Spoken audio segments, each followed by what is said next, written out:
मी उमरे बापूसाहेब आपलं दैनिक संघर्ष योद्धा लाईव्ह न्यूजमध्ये सर्वांचं स्वागत. सध्या गेवराई नगर परिषदेच्या निवडणुकीचा रणसंग्राम सुरू झालेला आहे. आज सोमवार आहे आणि आज शेवटचा दिवस आहे प्रचाराचा.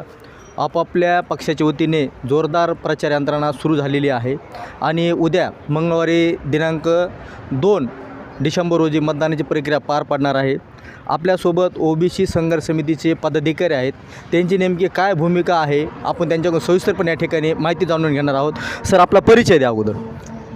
मी सानप. आम्ही गेली 1-2 वर्षापासून ओबीसी समाजाच्या लढ्यामध्ये सक्रिय आहोत. आमचे वडीगोद्रीला उपोषण आमचे प्राध्यापक लक्ष्मण हाके सर, आमचे नवनाथ आबा वाघमारे, बैराम तात्या खटके यांच्या नेतृत्वाखाली उभा राहिलं. तेव्हापासूनची आमची भूमिका होती की आमच्या ओबीसी समाजाला न्याय भेटला पाहिजे, आमचं आरक्षण टिकलं पाहिजे, आमचं आरक्षण वाढलं पाहिजे, आमचं आरक्षण वाचलं पाहिजे. यासाठी गेली महाराष्ट्रामध्ये आम्ही सभा घेतल्या. त्या सभेमधूनसुद्धा आम्ही आमच्या ओबीसी समाजाची बाजू मांडली. आम्ही कुठल्याही पक्षाचं समर्थन केलेलं नाही, कुठल्याही पक्षाला आम्ही पाठिंबा दिलेला नाही. आम्ही ना भाजपला पाठिंबा दिलेला आहे, ना राष्ट्रवादी शरद पवार गटाला पाठिंबा दिलेला आहे, ना आम्ही शिंदे गटाला पाठिंबा दिलेला आहे, ना आम्ही शिवसेनेला गटाला पाठिंबा दिलेला आहे. कोणत्याही पक्षाला, कोणत्याही पक्षाच्या चिन्हाला आमचा पाठिंबा नाही. आमचा पाठिंबा फक्त ओबीसी उमेदवाराला आहे की ज्या पक्षाने आमच्या ओबीसीला उमेदवाऱ्या दिल्यात त्या ओबीसी उमेदवाराला. मग भाजपने आमच्या ओबीसी उमेदवाऱ्या जिथे जिथे दिल्यात त्या ओबीसी उमेदवाराला ओबीसीने मतदान करावं. ज्या राष्ट्रवादीने जे ओबीसीला उमेदवाऱ्या दिल्यात तिथं आमच्या ओबीसीच्या उमेदवाराला मतदान करावं. असे काल आम्ही एक व्यापक स्वरूपाची बैठक घेऊन आम्ही नम्रपणे असं आमच्या ओबीसी बांधवांना आव्हान केलेलं आहे. परंतु आमच्या ओबीसी बांधवाचा काय गैरसमज झाला की बाबा आता हे गेवराई नगर परिषदेमध्ये आम्ही आमच्या ओबीसी महिला भगिनी बागवान यांना पाठिंबा दिल्यामुळं त्यांना वाटलं की यांनी शरद पवार गटातच प्रवेश केला का, शरद पवार गटाला जाहीर पाठिंबा दिला का त्या तुतारीला, असा गैरसमज झाला. आम्ही आमच्या ओबीसी महिला भगिनीला पाठिंबा दिलेला आहे. याची सर्व ओबीसी बांधवांनी नोंद घ्यावी. काल सोशल मीडियावर आपल्या बातम्या व्हायरल होत होत्या. काय आपण एका पक्षाला पाठिंबा दिल्याचं अशी चर्चा आहे सोशल मीडियावर. याविषयी काय मत आहे आपलं? ह्या जी बातम्या सोशल मीडियावर आहेत की एका पक्षाला आम्ही पाठिंबा दिला, एका पक्षाला पाठिंबा दिलेला नाही. आमचा पाठिंबा कोणत्याच पक्षाला नाही. आमचा पाठिंबा ओबीसी उमेदवाराला आहे.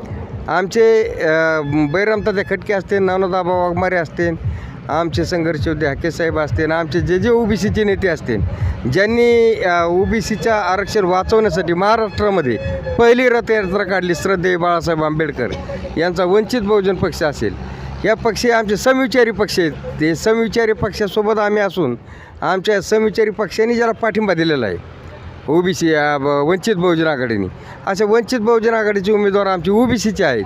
त्याच्यामुळं आम्ही त्यांना पाठिंबा दिलेला आहे. मी बलबीन बारगजे. गेल्या अनेक दिवसापासून आम्ही ओबीसी चळवळीमध्ये काम करतो. काल जी बैठक झाली त्या बैठकीमध्ये जो निर्णय झाला तर याचा काही सोशल मीडियावर काम करणाऱ्या लोकांनी थोडासा दुरुपयोग केला. याचा दुरुपयोग करण्याचं कारण असं की यांनी सांगितलं की ह्या ओबीसी संघर्ष समितीचा तुतारीला पाठिंबा आहे.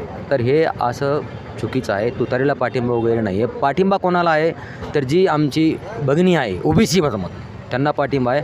आणि आमचा पाठिंबा भाजपमधल्या ओबीसी समाज असेल, उमेदवार असेल त्यालाही पाठिंबा आहे, राष्ट्रवादीमध्ये असेल त्यांनाही पाठिंबा आहे, आणि शिंदे साहेबांची सेना असेल किंवा ठाकरे साहेबांची सेना असेल किंवा अनेक जे पक्षांनी ज्या पक्षाने ओबीसीला उमेदवारी दिली, सर्व पक्षीय बोलतो आम्ही, मी परत ते गोष्ट रिपीट करतो, ज्या पक्षाने ओबीसीला उमेदवारी दिली त्या पक्षाला ओबीसीने मतदान करावं ही आमची भूमिका आहे.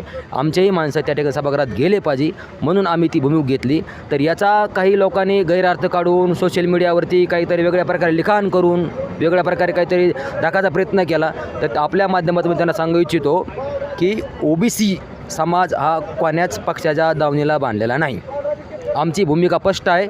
आमची भूमिका हीच आहे की ओबीसीला मतदान करा, मग भले तो कोणताही पक्षाचा असो. मी परत आता बैराम तात्या खटकेने आज फेसबुकला येऊन सांगितलं आहे की आम्ही पक्षाची भूमिका कोणत्या घेतलेली नाही, फक्त आमची भूमिका ओबीसीची आहे आणि हीच भूमिका आमची कायम राहील.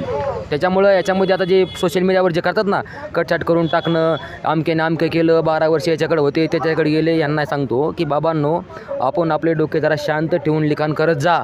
पाहत जा, वास्तविक प्रेसमध्ये काय बोललो हे बघा जा आणि नंतर त्याच्यावर करी जा. तुम्ही परत सांगतो की OBC बांधवांनी OBCला मतदान करायचं. मग ते राष्ट्रवादी असेल, मग ते भाजप असेल, शिवसेना असेल, कुठल्या पक्ष असेल, OBCला मतदान करा. हीच भूमिका आमची आहे. धन्यवाद सर.